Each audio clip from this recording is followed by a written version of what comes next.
हैं अगली बड़ी खबर उत्तराखंड के मौसम से जुड़ी है, जहां उत्तराखंड में 10 जून को दस्तक दे सकता है मानसून। मानसून 10 जून को उत्तराखंड में दस्तक दे सकता है।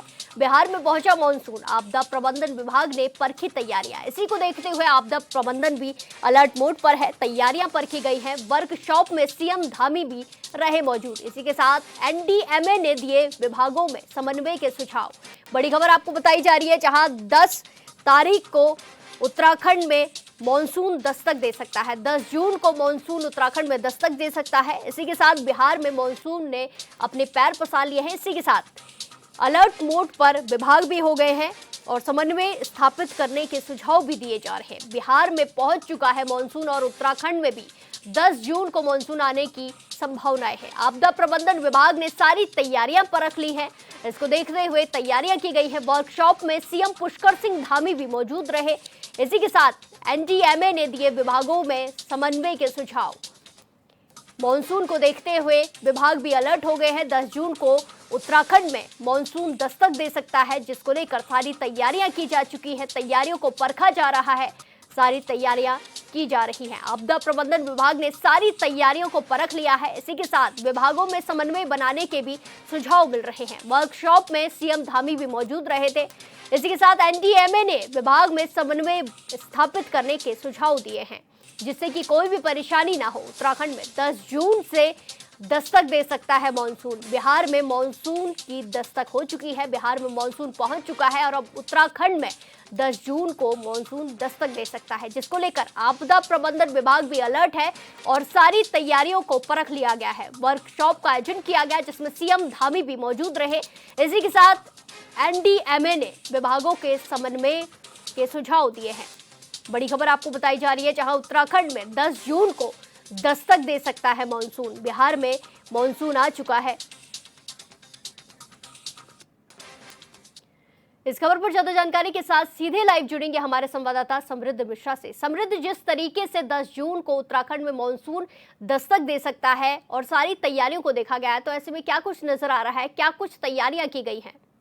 देखिए प्रिया, मौसम विभाग लगातार ये कह रहा है कि देखिए इस बार जो है मानसून तकरीबन 10 जून के आसपास आ सकता है। और देखिए अगर बात करी जाए औसतन पूरे देश भर की बात करी जाए तो 6% अधिक जो है इस बार बारिश दर्ज की जा सकती है, जैसा मौसम विभाग जानकारी दे रहा है। वहीं अगर उत्तराखंड की बात करी जाए तो देखिए अभी तकरीबन 3-4 दिन यानी कि तकरीबन 5 जून तक जो है भारी संख्या में जो है कई जिलों में बारिश देखने को मिल सकती है। उसके बाद कहीं ना कहीं बारिश थोड़ी हल्की देखने को मिलेगी, लेकिन 10 जून के बाद लगातार बारिश यानी कि मानसून आने के पूरे संकेत जो है मौसम विभाग दे रहा है। इसी के चलते देखिए, क्योंकि चारधाम यात्रा चल रही है, कई सारे इलाके जो है प्रदेश के अंदर ऐसे है जहां पर लैंडस्लाइड का खतरा बना रहता है। तो उसी लैंडस्लाइड के खतरे से बचने लगातार मुख्यमंत्री भी बैठक कर रहे हैं और कल भी एक बैठक में शिरकत हुई और उन्होंने साफ तौर पे आदेश दिए हैं सभी जिला प्रशासन की टीम को और राज्य की सुरक्षा बलों को और टीमों को, खासतौर पे एनडीआरएफ और एसडीआरएफ की टीमों को तैनात करने की बात की गई थी मुख्यमंत्री की ओर से। और ये कहा है कि देखिए जो वो इलाके हैं जहाँ खतरा सबसे ज़्यादा है और जो लैंडस्लाइड प्रोन इलाके माने जाते हैं, वहाँ पर टीमों को पहले तैनात करने की बात की गई है।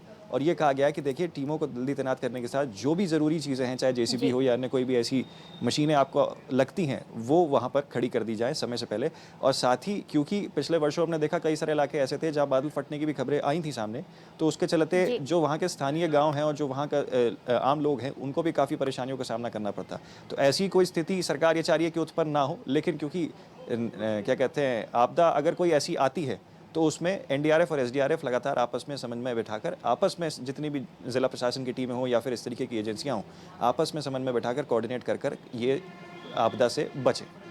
जी बिल्कुल समृद्ध, जिस तरीके से आपने बताया कि चारधाम की यात्रा भी चल रही है, वहां पर भी तैयारियां की गई है, तैनाती की गई है। ऐसे में कई सारे इलाके हैं जहां पर टूरिस्ट आते हैं और राज्यों में गर्मी है, ऐसे में टूरिस्ट उत्तराखंड का रुख करते हैं। मानसून के समय पर यहाँ ठंड हो जाती है ज़्यादा, इसीलिए तो ऐसे में जैसे नैनीताल है और जगह है मसूरी है, वहाँ पर क्या कुछ तैयारियाँ की गई है? क्योंकि चारधाम में तो तैयारियाँ चाक चौबंद की गई है, वहाँ पर सबसे ज़्यादा फोकस रहता है, लेकिन जो बाकी और इलाके हैं वहाँ पर क्या कुछ निर्देश दिए गए हैं, क्या कुछ एडवाइजरी जारी की है, तैयारियाँ क्या कुछ की गई है? देखिए नैनीताल का आपने जिक्र करा, नैनीताल के आसपास का भी कई सारा इलाका ऐसा है जहां बारिश के चलते जो है तकरीबन 30 से 40 प्रति घंटे की रफ्तार से हवाएं चलने के संकेत मौसम विभाग दे रहा है। तो उसके चलते लोग यही कह रहे हैं, लगातार मौसम विभाग लगातार गाइडलाइन यही जारी कर रहा है कि देखिए अगर आप ऐसे इलाकों में आ रहे हैं तो आप पहले मौसम विभाग के ऐप में सारी जानकारी ले लें, पुख्ता कर लें, क्योंकि देखिए कई सारे इलाके ऐसे हैं जहाँ, जैसे मैंने बताया कि लैंडस्लाइड ग्रस्त हैं और ख़ास तौर पे मौसम विभाग की ओर से उत्तरकाशी, रुद्रप्रयाग, चमोली, इन ज़िलों में ख़ास तौर पे जो है ज़्यादा सख्ती जो है बरती जा रही है इन सब चीज़ों के लिए, क्योंकि सबसे ज़्यादा भारी संख्या में जो है श्रद्धालु और यात्री जो है इस वक्त यहीं पहुँच रहे हैं। तो यहाँ पर जो है सरकार अभी मेन फोकस कर रही है और ये चाह रही है कि देखिए यहाँ जितने भी श्रद्धालु आ रहे हैं वो सेफ एग्जिट अपना यहाँ से कर लें, और मौसम अगर एकदम से बदलता है जिसकी वजह से कोई आपदा की स्थिति उत्पन्न होती है तो उससे सारी जो टीमें हैं वो आपस में समन्वय बिठाकर उसको टैकल कर सके, ये सरकार चाह रही है। लेकिन जैसे कि अभी मैंने बताया कि देखिए तकरीबन 6% अधिक बारिश के संकेत जो है मौसम विभाग दे रहा है, और तकरीबन 87-88 mm की जो बारिश है अब तक दर्ज करी जा रही थी, उससे ज़्यादा दर्ज करने की बात की जा रही थी मौसम विभाग से। तो लगातार यही चीज़ों पर मॉनिटरिंग की जा रही है कि देखिए जितने भी लोग आ रहे हैं उनका सेफ एग्जिट हो सके, और क्योंकि एकदम से मौसम रुख बदलता है तो लोगों को जो गर्मी से राहत तो मिलती है, लेकिन उसी के चलते कहीं ना कहीं जो है कुछ ऐसी स्थिति उत्पन्न ना हो जो आपदा का रूप ले ले, ये सरकार लगातार प्रयास कर रही है। जी बिल्कुल, धन्यवाद समृद्ध हमारे साथ जानकारी साझा करने के लिए।